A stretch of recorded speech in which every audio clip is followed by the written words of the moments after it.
last final session is a goodie. It's going to be a biggie, guys. So we are going to talk about beyond the stage and redefining live music experiences with XR and beyond. So the future of live music, it isn't just bigger venues or better sound. It's multi-sensory, it's spatial, it's personalized. And this panel is going to invite you to look beyond the classic gig. And it's, of course, not just a tech question, it's an emotional one. So what do we want people to feel in the live moment? So I'm going to invite David 𝘠𝘂𝘅𝘍𝑒 from the US to come up and close with this really visionary panel. I'm really looking forward to this one. So something about David, if you don't already know him, he is an expert in the live event space. His work as a creative fan experiencer has been with some of the largest artist tour and festival productions in music. So from Coachella to the Grammys to the Emmy Award-winning Super Bowl halftime show. So some really big stuff that David is responsible for. And he was also most recently featured in a featured session for South by Southwest 2025. So David knows what he's talking about, and I would like to welcome David and the panel to the stage. David. Yay! I think you're going to use one of these. Yeah. Thank you, Jess. Let's welcome our panel. Hey, welcome everybody to the final panel of 𝘍𝘍 Music Tech Summit 2025.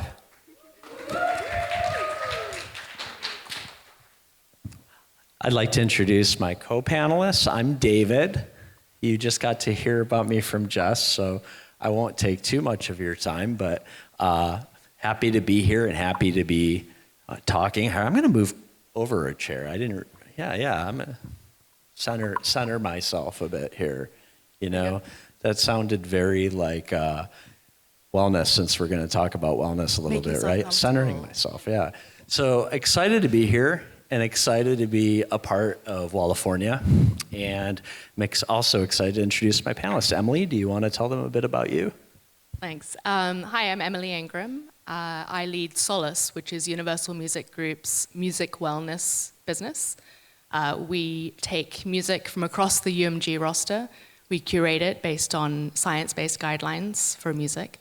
And then we mix it with proprietary audio tech, so auditory beats and colored noise, white noise, pink noise, if you've heard of those before. All in service of helping people to focus better, relax better, and sleep better. I have a background in online concerts as well. Led a startup during the pandemic in this space, so and a musician kind of historically. So yeah, that's me. Hi everyone, my name is Ine van Oeveren. I'm the lead technology and innovation of Corda Arena. It's a venue that doesn't exist yet, so we are constructing it right now. It's in Hasselt, only an hour from here, from people who are more local.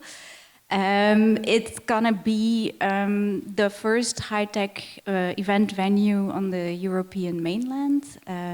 So all you can think of that you need to rent when organizing an event, you don't need to do that anymore because we installed it for you. Think about holographic technologies, a movable LED screen that goes around the arena. And we also are building a digital and virtual platform. So all our events will be live streamed digitally and virtually. Mainly we have a focus on B2B because it's at Corda campus. So it's the largest tech campus of the country. We have 250 tech companies with us. So logically, that's a bit our sector, our network, but we also open it up B2C, and especially also for research in music, in performance, in fashion, in esports, in niche sports, a little bit of everything. So that's what we do. Cool. Well, to open up our conversation, I just wanted to share a little bit of context and background, since we're going to be talking about fan experience and spaces and how immersive and XR are converging to create new and interactive ecosystems for artists and their fans.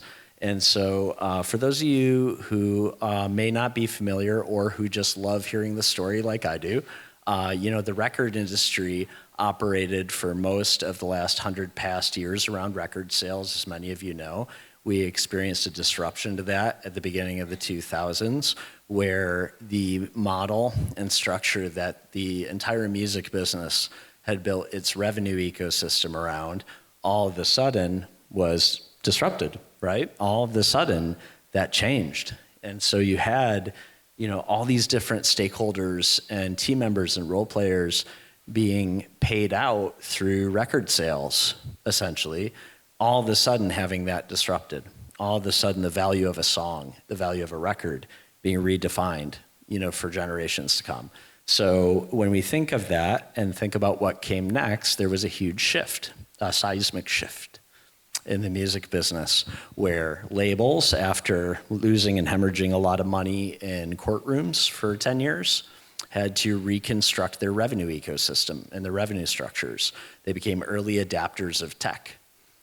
There was also a remodeling, right, in terms of how artists earn revenue in the live space and engage their fans, where you saw models like the record bundle, for example, get reimagined and re-envisioned as VIP ticket sales and packages that were built around, tickets that are close to the stage.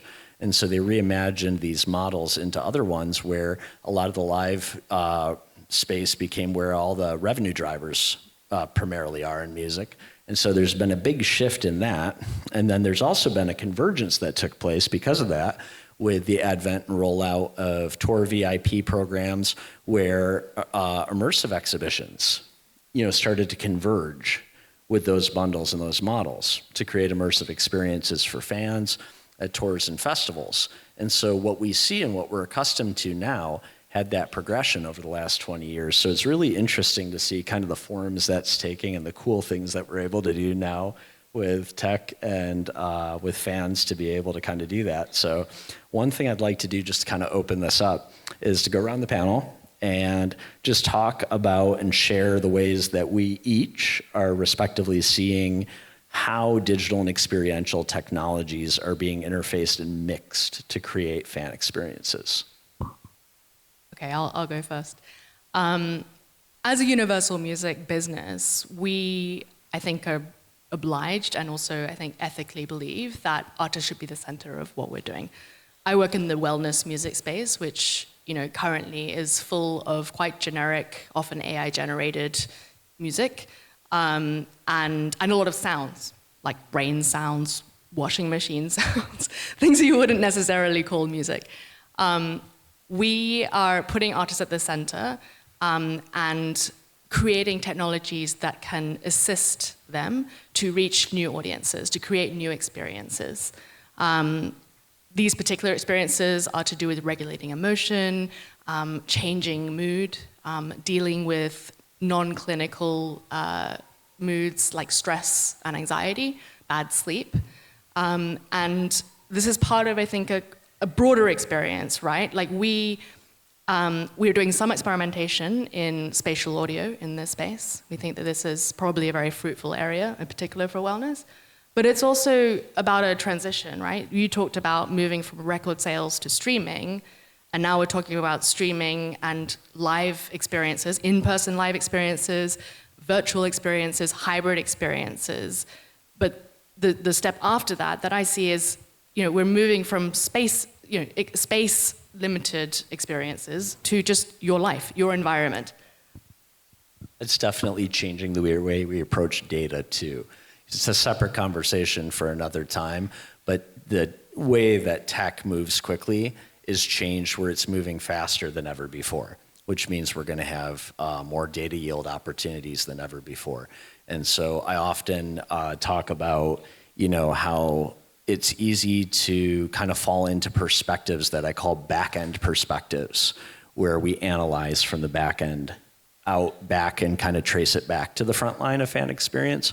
But sometimes we can learn more just from being there on the front line where the fans are having those experiences. And it also opens up the possibility to be able to kind of start to design more to generate smarter and intuitive data when we're thinking that way. So it's just a thought, but yeah, I love the way that the hybrid between the digital and in real life experiences kind of become more seamless than ever before. Any? Well, yeah, at 𝘠𝘓𝘴𝘪, don't be misguided by the name arena. It's not for 15,000 people. It's for a maximum of 3,500 people, so it's a very small arena. But what we see there is actually, you know, when you want to go and see your favorite artist, it costs a lot of money, B2C, and also they have to sell a lot of tickets to get out of the costs for the big shows. So that is why we actually focus on technology to, one, bring people in. When you look at B2B now, the conferences, for example, we're all sitting here, and some of you came from way further than I did. But what would be a possibility, or what we are going to do is, when we want to invite someone from the US, well, we just get you live holographically because it's easy to do. You don't need to clear your schedule for the whole week, and you can give the interesting talk or insights that you want to give. But on the other way around, when you really want to see an artist and when you really want to see a performer, but sometimes it's just not possible, it's too far, it's too expensive, maybe you're also ill, you can't go there. So that is where this hybrid form of maybe now also going virtual really helps. And it's not at all the same experience as the live experience, but when you put on it's still goggles now, when you put on the goggles, in front of you, you see the actual concert stereoscopically, because we also put a camera right here, so people could see Emily really close in their VR goggles then. And that is another experience. It's not the same as being there live, but it's also a possibility to actually engage with the event that you really wanted to see. So I often am involved or somehow thrown into discussions about how technology is individual and losing the human aspect. And I think that's true unless you maybe rethink it. And instead of sitting at home alone with the goggles, you can make connections with people all around of the world, put on goggles, talk to each other, and enjoy a concert together from 𝘠𝘓𝘵 for 30 euros instead of going to Munich and paying 1,200 euros, for example. Is it the same? No, but it is an experience.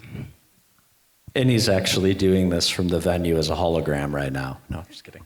No, look how good the resolution is, you know? Now, I often encourage people to think of it on a spectrum, right? A spectrum between in real life, what we're doing right now, and then on the other end of that spectrum, digital, full immersion, right? There's all types of touch points on that spectrum. There's touch points that exist in this room right now with those cameras and with your devices. And that's what I would point to, is that we're holding the interface in our hand, right?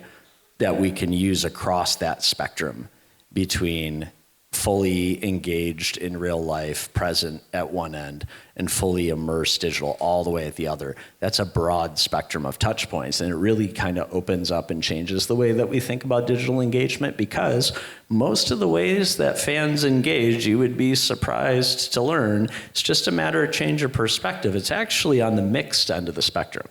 It's actually, the majority of it is on the mixed reality engagement end of the spectrum, interacting with real life. It's just something to think about. There's a lot more to say about that, but it definitely puts that into perspective.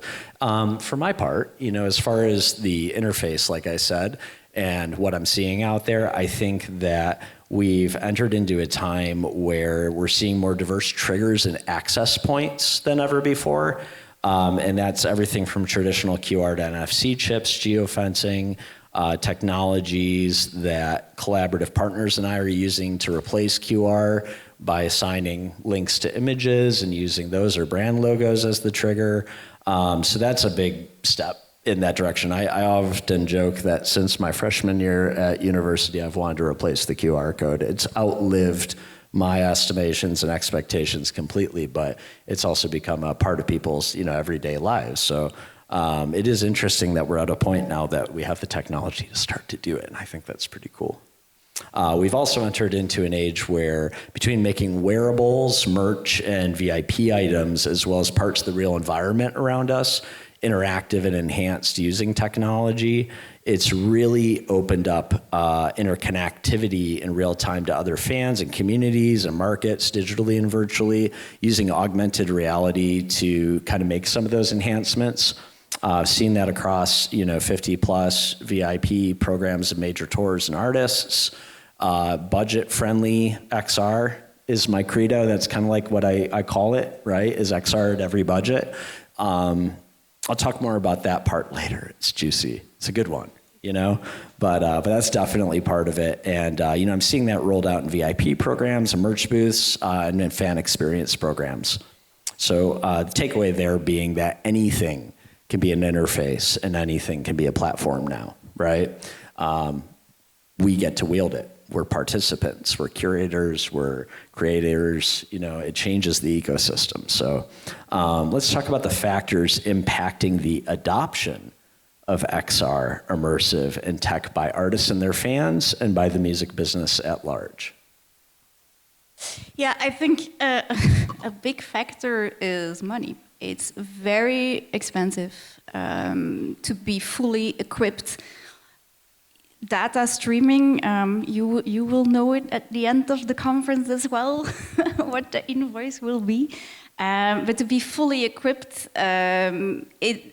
me, myself, maybe that clears it as well. I'm a classical musician. I'm originally a flute player in contemporary music.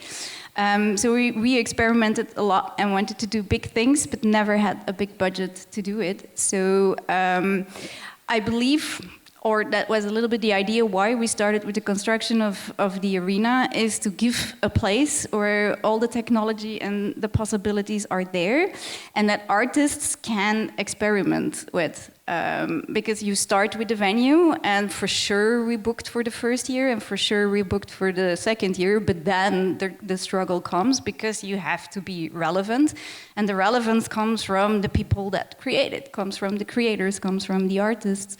So we open up the venue when there are no events going on for researchers, for students, for digital artists, for startups, partners with new prototypes. You want to test out content because a 240 square meter LED screen is large. So think about the content that you put on. But all these things can be experimented with at the venue. So I think there is a lot of, especially in music, in fashion, in art, there is this, people are still scared of diving deep into technology because also of the cost for an individual, it's too much. So if there are places like that where you can go, where you can experiment, where you meet new publics, new audiences, because that is also a facilitator, it's B2B. It's like the same thing here. You don't only meet artists and creators, you also meet the B2B community. And I think that can be a facilitator to use technology on a creative way, because you don't need to think about your project budget-wise. And you can really think about your project of how to engage with an audience, what do I want to reach on a stage, how can I get to a global audience, how do I reach to people. So unfortunately, technology stays what technology is, and technology companies need to have a revenue. But I think if the collaboration can happen at certain places, that the artistic value of it will be very, very valuable for the venues and for the tech scene. That's totally right. I mean, another thing that we find, we work a lot with labels, managers, and artists, right? A big part of what the conversations are about is authenticity and creative control, right? There's got to be a clear narrative. What is this technology adding to that artist's creative output? How is it going to help them reach new audiences? How is it going to help them earn incremental revenues? Yeah, that's the next part of the conversation. But I mean, in my experience, in our experience, a lot of the conversation is about, you know, what are you going to do to my music? What are you doing anything to my music? And that, I think that ability to always support the artist, to never compromise that quality, that commitment to artistry, is really central to what we do. Far and away, affordability and accessibility for me. I'm a bit of a history nerd, and so I've really kind of paid attention to things like that. Obviously we all work in some degree of music and tech, right? Being kind of 1 foot in the music tech world and XR tech world, and then 1 foot in the music business, I can just tell you that, for over a decade, I see it all the time, I hear it all the time, is that you get people coming from the tech world and the creative tech world, startup world, things like that. And they have these big, expensive projects and ideas. In some cases, they've built a startup around it. In some cases, they've built it themselves.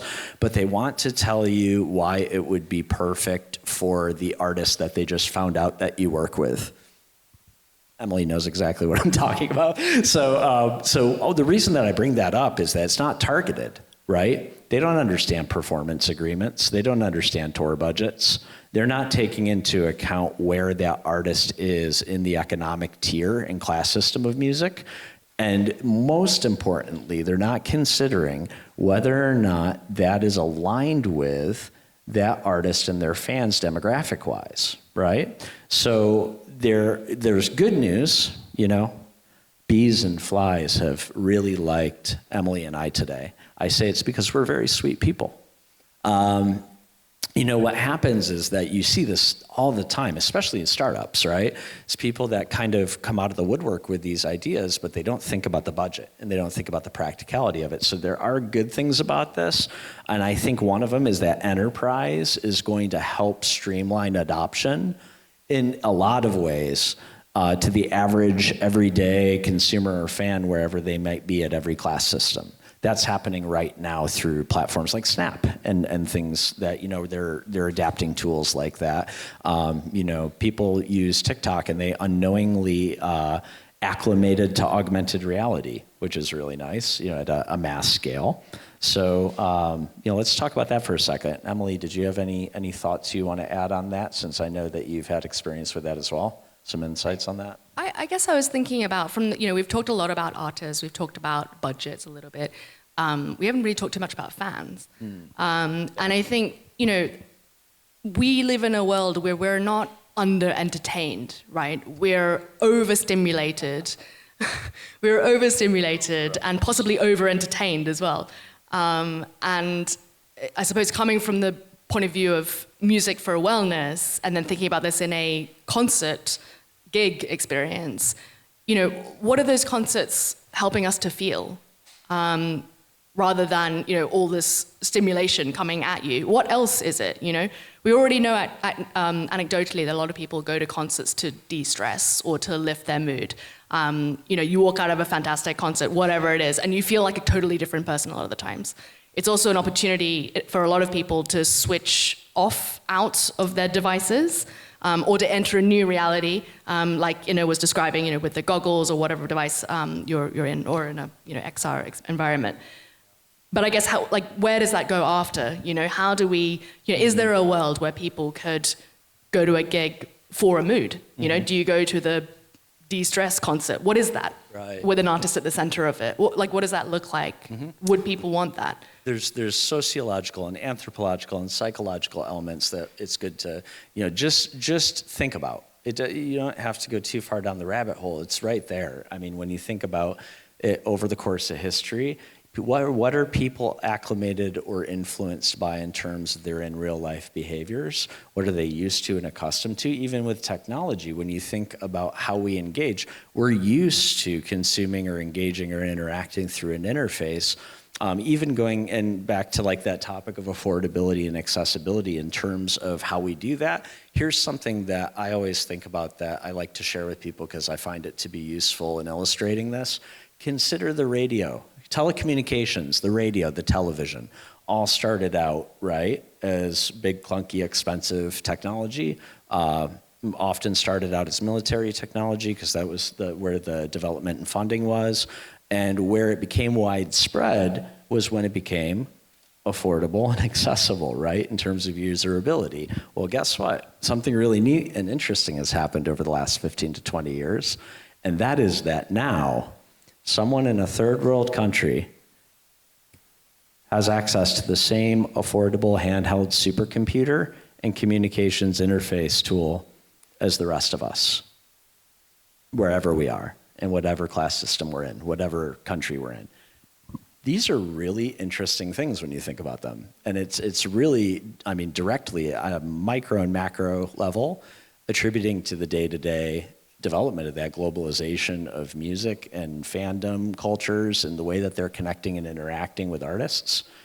It is like fascinating. It's kind of also challenging artists like never before too, you know? Yeah, but what is going to the artists? A lot of it is still there out in the open, out for free. The panels this morning, I think one of the quotes that I liked most of the panel right before of lunch break, it's not music and video and games separately anymore. People are now, when we talk about younger generations, but fans in general, are used to the complete package. But do artists actually make a living and benefit from that complete package? Also with platforms, we heard with sports, with cheerleading and stuff, that there now are those separate platforms because of the licensing with music. Right. But that is the thing, and like, yes, there is the globalization and it is accessible, and that is of a point of view, of course, for us, like, yay, we can go to 𝑑ua Lipa for 30 euros when we put on goggles, but what is going back to the artists there as well? And I think we still need to open up, so it is an experiment, but there are ticket prices for a physical performance, there are ticket prices for a digital performance, and there are ticket prices for a virtual performance. And the organizer needs to pay the activation of the platform. So I don't know why I keep talking about 𝑑ua Lipa. I think because my boss is a fan of 𝑑ua Lipa. Okay. It's like imprinted in my head in our presentations. 𝑑ua Lipa finds out.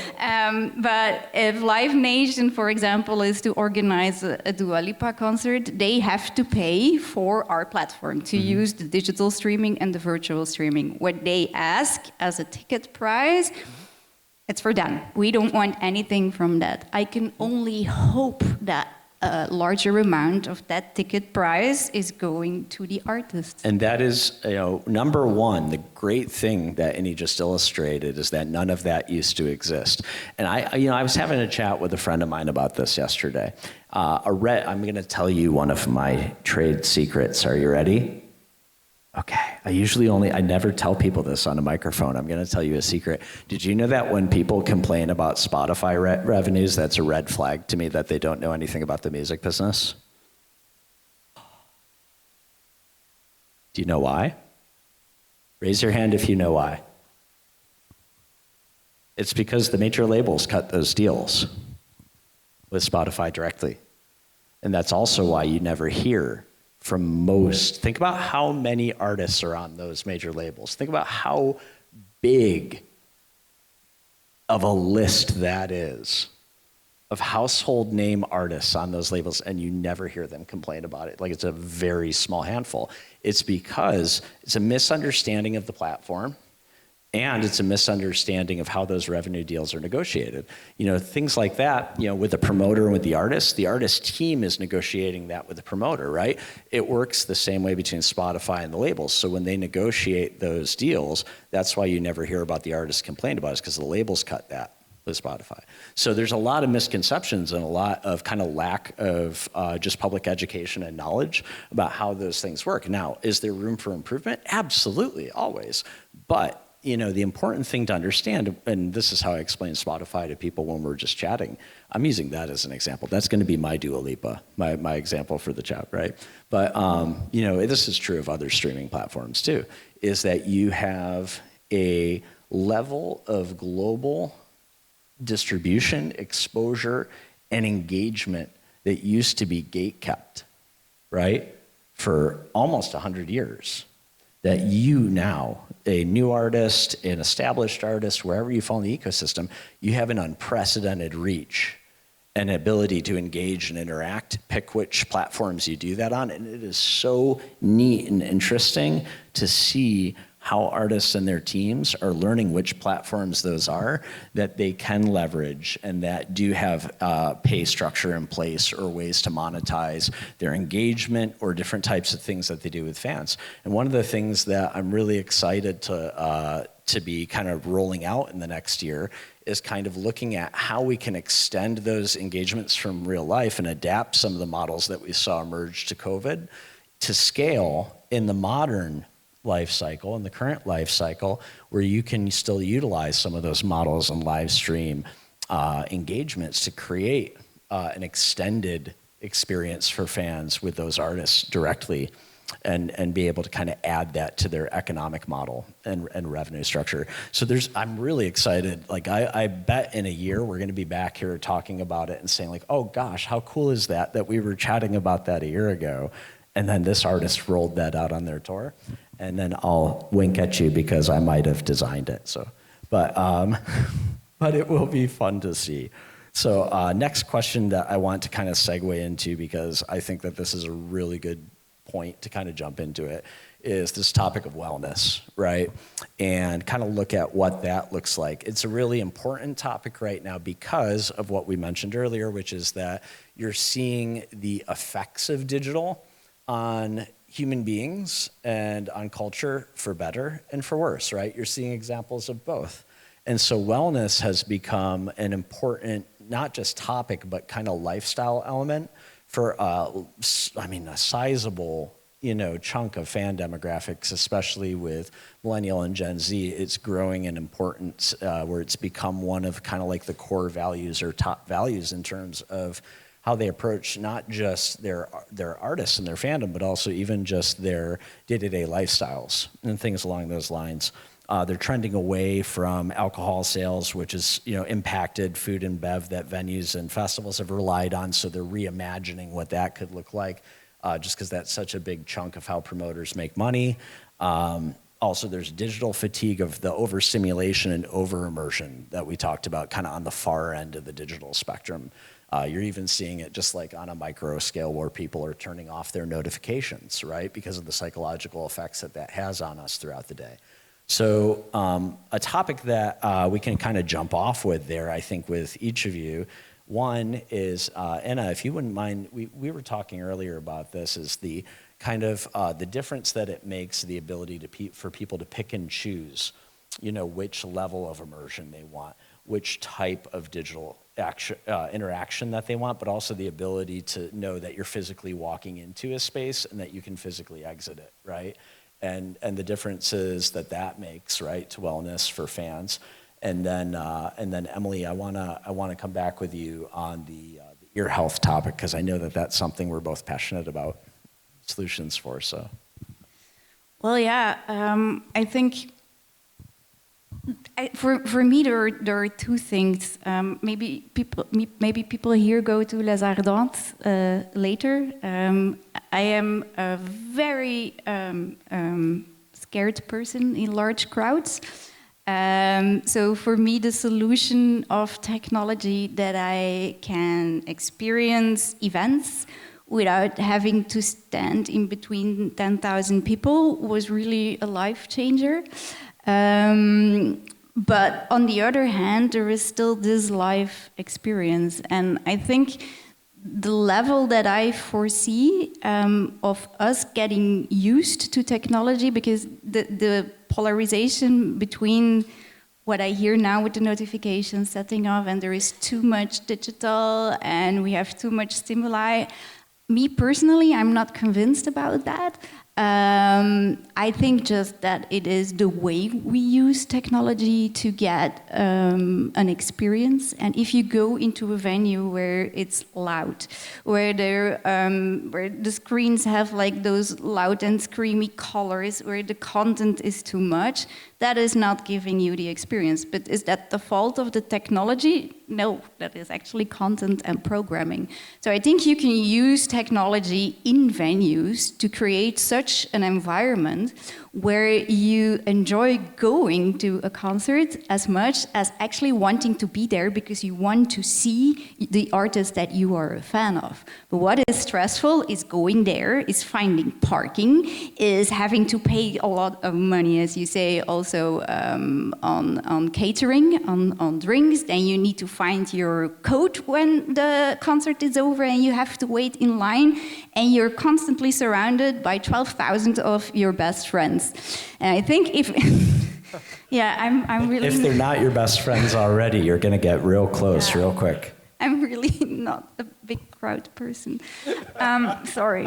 But when you can make that experience more enjoyable, that you can breathe, that you have a nice time going there, that you actually look forward being there, I think that you will also enjoy more of the content that you are getting in. And if that content is a completely acoustic and classical concert, or you have a cyber fashion show, or you go to the finals of, Ubisoft was here later, of Trackmania, the way that you experience a live event, a live performance can be enhanced, your experience can be enhanced with technology, but it's how you use the technology.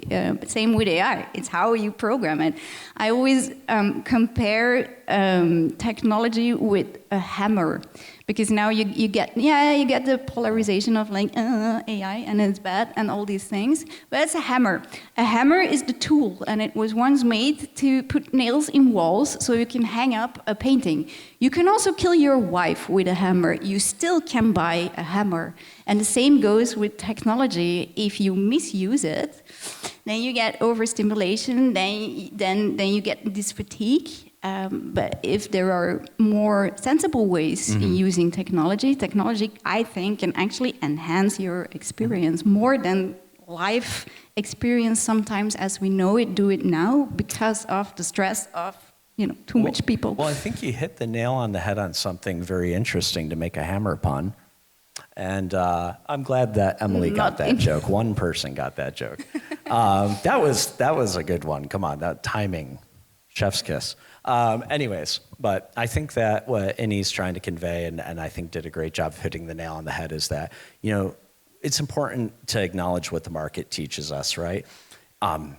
There's so many people that love that experience, so much so that they sustain and drive a booming tour and music festival industry, right? But even with so many people supporting that and who enjoy doing that and love doing that, there's also people who don't, and there's also people in the world who don't. And these tools offer, to scale, and supplementally the opportunity to engage and enjoy those things in a different way for the folks that maybe aren't part of that mass audience that do love those things.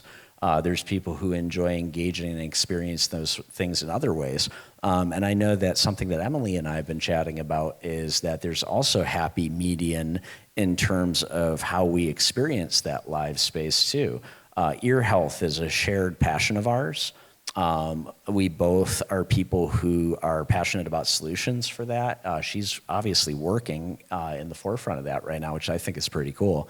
And, as we're talking about wellness, I think it's worth looking at that in the context of, several areas. But the live stream, I know you mentioned, I'd love to hear more, and I'm sure they would too, about the work that you're doing right now. And then, I'd love to share my thoughts on this, and then we can segue into forecasting, because I think that there's a bit we could talk about in this regard there too. Okay. I totally agree with you. I think, the delivery of, the way that we use technology obviously has to be thoughtfully deployed. Being bombarded is not something that anybody wants. I guess, there are objective ways that you can measure whether or not that is actually working, right? So some of the research you mentioned, we were talking earlier about some of the research working with creators to think about, well, how do you deploy this giant LED screen in a way that doesn't shock the senses, numb the brain, and just generally be a terrible experience, right? What does that mean in terms of speed, in terms of color, size, scale, depth, etc., right? And in audio, we have the same thing. So if you're working in spatial audio, how are you deploying that technology so that it is a pleasing experience. I guess there's the, aesthetically pleasing experience, and then in my sphere, when we're working at the intersection of music and wellness, there's also the question of, well, from a science perspective, and all the claims that we're making to do with helping people to focus, relax, and sleep, every claim we make is backed up by cognitive science, rigorous science research. So the added question is, well, does it work? Like, is listening to this piece of music in this way actually going to help you improve your concentration? Is it actually going to help you feel less stressed? Is it actually improving your mood? And so, that is a tightrope, right? There's an aesthetic goal here and a wellness goal, but all of it comes back to how you're experiencing, how are you hearing, in our case, hearing that music, and perhaps in future, how are you experiencing that in a more immersive way? How are you, whether we're doing some early experimentation in spatial audio, what impact does that have? We're also now exploring avenues for visual elements, whether that would be in VR or AR or XR. So, what does that visual element add? And again, that will be a balance between what is the aesthetic entertainment value of that for a fan, and then what is the wellness impact? How is it making people feel? And is there a measurable outcome to that? I think these are really they're big questions, but they're also, they're relevant to music fans of that artist, but they're also relevant to a whole bunch of other people who might not even think of themselves as certainly fans for that artist, or maybe even not a sort of traditional concert goer. People who listen to music. Music is part of their lives. It's a sort of seamless part. We've talked a lot about digital and in real life, but it's just your life. It's part of your environment. Whether it's through goggles or maybe something more seamless in the future, it's part of your environment. How is as you go through your day and your daily routines, how is that musical experience? How is that listening experience shaping the way that you perform? Your quality of life, There's two things that jump to mind about that. One is that in going back with the different ways that we engage and communicate through our devices and platforms, one of the neat things is that now you can have a conversation like this and it extends out into that space where people all around the world can be participants in that conversation. And I think one of the things that's been really interesting and really neat about that decentralization and ability to engage and connect peer-to-peer, fan-to-fan, is this really cool kind of shift that we've seen, especially over the last 10 to 15 years, of breaking out in sub-communities around things that they value.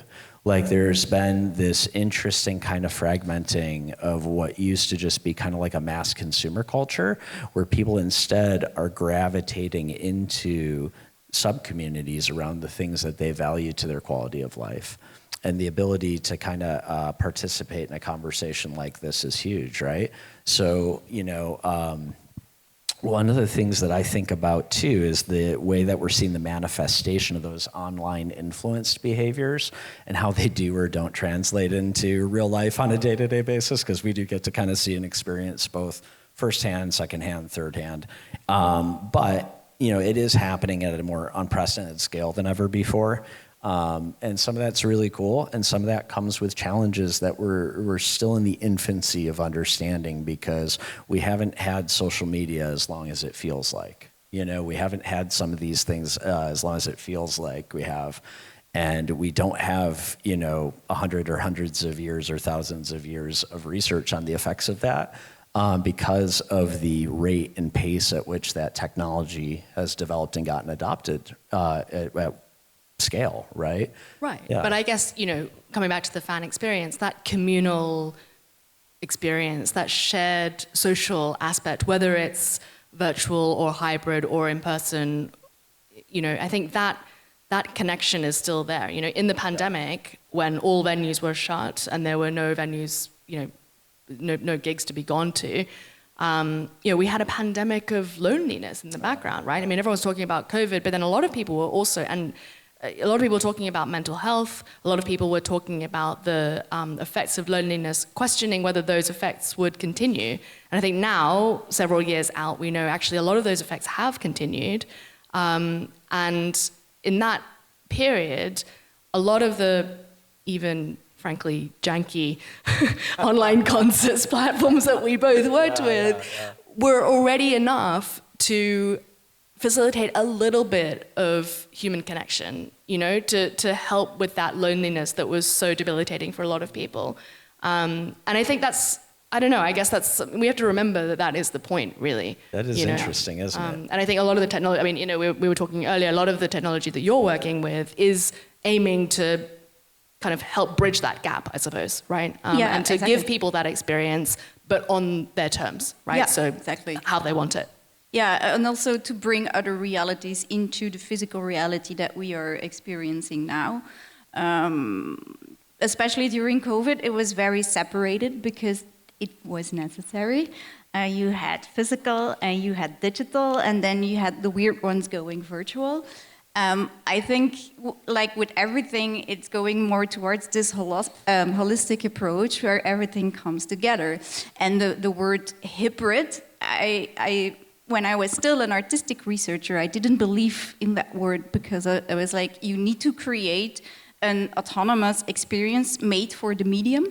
And I think we're now shifting more towards media that are actually allowing for you to blend way more of realities and experiences in daily life. So I also think, like, as you say, will there be concerts, you know, the mood concerts that you go to a performance where it's not specifically for the artist, but that is like, hey, this is the theme. And I think that is a shift that we are making because of this connectivity as well. It's not that separated anymore. It's not like you're a musician, so you don't do anything video or immersive, or you don't play games, or you don't compose for games. That is totally out of the question. Same in, that's a different topic, but same in education, you will have a degree, but a degree in what? You can still do a lot of other things. Look at us, we are musicians, trained musicians, not really playing music anymore. But I do think that is what technology can do. It is making a blend in connectivity, and that will become so normal that we don't think about it anymore. But it's again how we use it, how will we treat it, how will we feed it? You already had the beginnings, right? I mean, you know, AirPods, for example, you can now use it personalized to your hearing. You can use it as a kind of personal hearing aid device if you have hearing issues. You can also then listen to your phone and have your music streaming, but then also someone calls you, you can take that call. You know, like that. We're starting to get that a little bit. You guys are working with the goggles, like obviously there are limitations there, but I mean, it's much better than it was. It will become better. It will be, exactly. It will also get better. And I think, you know, we're not there yet, but I guess it's that seamless, you know, when it becomes part of our lives, when maybe we're not carrying around these phones, but it's actually more embedded in our lives in a more connected way. It's less you're dipping into this interface and more it's part of what you're seeing when you look around in the room. It's part of on your body, maybe. You know, then I think we'll have a much more, you know, healthy approach, right? You can engage with these things when it suits you, how it suits you, but it's going to enrich your broader experience throughout your life, whether you're, you know, on a train going to work on your commute or sitting down to enjoy your favorite artist, you know, in your living room or in a space. There is something really interesting about kind of like the mixture of those things too. One of the things that I've been encouraging and advising, you know, sustained touring and headlining artists and their teams on is creating a mixed kind of bundle of options and leveraging things like live stream, geofenced out of market to be able to engage and interact with your fans in parts of the world that are beyond the reach of those events and ticket sales. To create different outlets and interactivity. I think one of the communications things that I find really interesting about that social media is streamlined, but also that the pandemic definitely streamlined, is micro communications and interactions. I think it's really fascinating that we have generations that are using visual language, like emojis and GIFs and memes and things like that, are using visual language at a scale that perhaps is the greatest that we've ever seen in history, or at least that the largest scale that we've seen since the days of cuneiform and you know, wall paintings, right? So it is really fascinating to see like how people, how it's diversified and kind of, offered people different ways and options and ways to communicate to scale too. So we have a couple minutes left, and just wanted to kind of segue into the forecasting. So as I've said, Emily and I both are passionate about ear health, so I'd love to start with that, because we were chatting earlier, and I'll put it this way. How many of you have been to a live concert before? Please put your hand up. Please leave your hand up if when you were at that concert, the sound system was main speakers stacked right above in the front of the stage, blasting in your face. Wouldn't it be nice if we didn't have to do that? Think about how long we've had Dolby surround sound at cinemas. Do we really need to have main speakers primitively blasting in the face, but most importantly also in the ears of the audience that you're building a relationship with, that in that reciprocate relationship can sustain and support you throughout your career? I mean, look at acts from the 50s and 60s that are still comfortably touring today and playing to their audiences. I'd like for those fans to have their hearing, by the time they get to that point, so that they can still enjoy their favorite artists and their favorite songs in comfy venues, at that age, right? Not too much people. Right. So, there is something to be said about that. We have the technology. We have the ability to do these things. Could that be what's next, right? I think it's all about thoughtful designing of these concert experiences or listening experiences, right? It's not just concerts. We talked a little bit about the types of research that you can do to make sure that the sound system is pleasing. It's not going to deafen you, but it's also really, a rich multisensory experience. And I think that's part of it. I think it goes without saying. This should be part of programming. It should be part of whatever audio you're putting out. But I think in terms of sort of going forward, sort of future, what's next, sort of like I said, I think it's that seamless transition going from, fully in person to virtual, where virtual is, digital is a separate thing, to in person. I think we're already seeing emerging a convergence of these things, and I think, a lot of people under the age of 40, especially, really care about their health holistically. They care about their wellness, and I think that has to be part of the experience for any consumer product, right? And so specifically in music and in performances, it's a big part of it. And I think we need to work on these things. These things are converging. These are experiences that will be seamless. You're going to be walking through your life, living your life with your music or your whatever audio kind of as part of your life, in addition to all of your other communication. And I think your wellness needs to be centered to that. People don't want to live with burnout. Employers are starting to take these topics really, really seriously. And I think music performance, music enjoyment is a part of that. We know, right, anecdotally and now with science, that specific types of music can really help regulate emotion, manage mood, and help with a lot of issues that a lot of people around the world face. And the best part about it is that everyone loves music. So all it needs to be is harnessed in the right direction. I think it's as simple as that, really. Anna? Yeah, in regards to thinking of the future, I can really geek out about robots and XR glasses. But in the context of this conversation, I would actually say that I truly believe, this is completely positive, you don't have to agree with me, that I do think there is a shift of using technology from an individual use to a personalized use. And I think that is something we can all look forward to, that it's not to close off anymore, but it is to enjoy a personalized experience while being surrounded by others. And I see devices and tools and concepts popping up in the startup scene towards that direction. Yeah, it's like the shift from isolation or escapism to personalization. I've said for years now that the future of direct-to-fan, artist-to-fan is personalization, and figuring out where those alignments and synergies are between the artists and their fans, and the way that you can use those tools to kind of lean into that and explore that together. So for myself, I guess definitely the desire to enhance and curate real life that people have now that they've had these creator tools in their hands for such a long time, and also to connect, right, with peer-to-peer, fan-to-fan communities and people that like the things that they like and that they can build community and relationships around, especially in this context around their artists and in and around their artist brand ecosystems. We're going to see a growth in insights because it's a slow process, but what you are seeing now, it's something that I've been fortunate to be up to lately, is that you can smart design on the front end, to tailor your artist-to-fan campaigns and strategies to yield intuitive data through personalization, right? As we know, the biggest challenge with data has always been that it tells us what people are doing, but it doesn't provide insight as to why.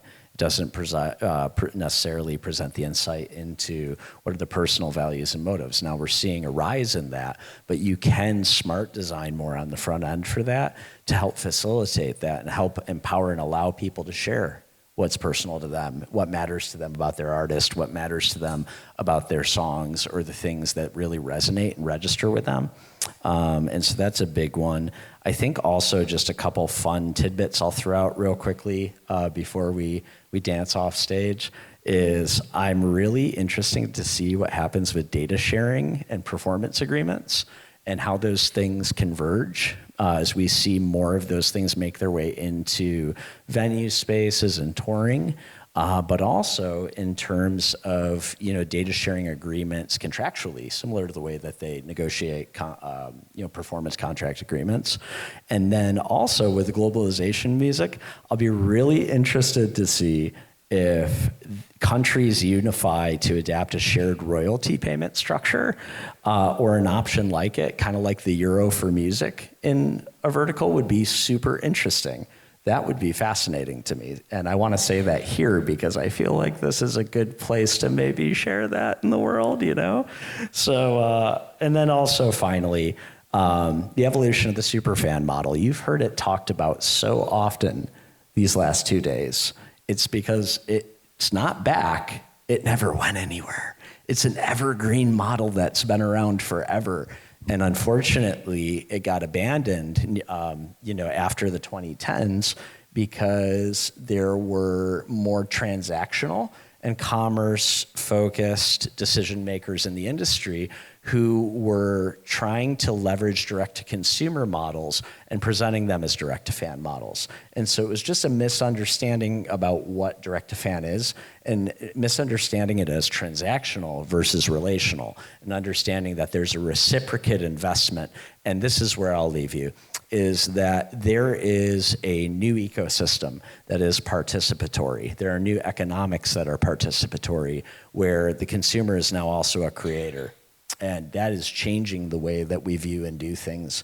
And I'm excited to see what those conversations about that sound like and look like when we're back here next year and the year after and the year after, because it's an exciting time for that. So, with that, I want to thank you guys for joining us. I want to thank you for coming to California 2025. And thank you for being a participant in our talk. Thank you.